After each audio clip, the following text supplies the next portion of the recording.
Soft and fluffy yummy plum cake. ആദ്യമായിട്ട് ഉണ്ടാക്കുകയാണെങ്കിൽ പോലും നമുക്ക് എല്ലാവർക്കും എളുപ്പത്തിൽ ഉണ്ടാക്കാൻ പറ്റും. സാധാരണ പ്ലം കേക്ക് ഉണ്ടാക്കാൻ വേണ്ട ഒരു ഹാർഡ് ആൻഡ് ഫാസ്റ്റ് റൂളും ഫോളോ ചെയ്തിട്ടില്ല. 100 ഗ്രാം പഞ്ചസാര, 1 പീസ് പട്ട, 3 ഗ്രാമ്പു, 3 ഏലക്ക പൊടിച്ചതിൽ 100 gram maida, 1 spoon baking powder, 1/2 spoon baking soda യോജിപ്പിക്കാം. ഇതിൽ 4 പീസ് ബ്രെഡ് പൊടിച്ച് ചേർക്കാം.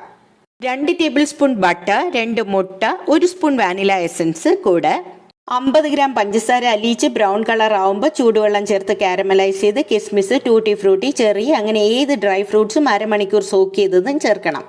ഇതെല്ലാം കൂടെ യോജിപ്പിച്ചിട്ട് കാഷ്യൂനട്ട്, ബദാം, പിസ്ത അങ്ങനെ ഏത് നട്ട്സും ചേർത്ത് ഒന്നുകൂടെ മിക്സ് ചെയ്യാം. പാത്രത്തിൽ എണ്ണ തടവി കുറച്ച് മൈദയും കൂടെ ഡസ്റ്റ് ചെയ്ത് മാവ് ഒഴിക്കാം. കട്ടിയുള്ള പാത്രം 5 മിനിറ്റ് ചൂടാക്കി ഈ കേക്ക് ബാറ്റർ വെച്ച് 1 മണിക്കൂർ മീഡിയം ഫ്ലെയിമിൽ വെക്കാം. Fruit and nut cake ready.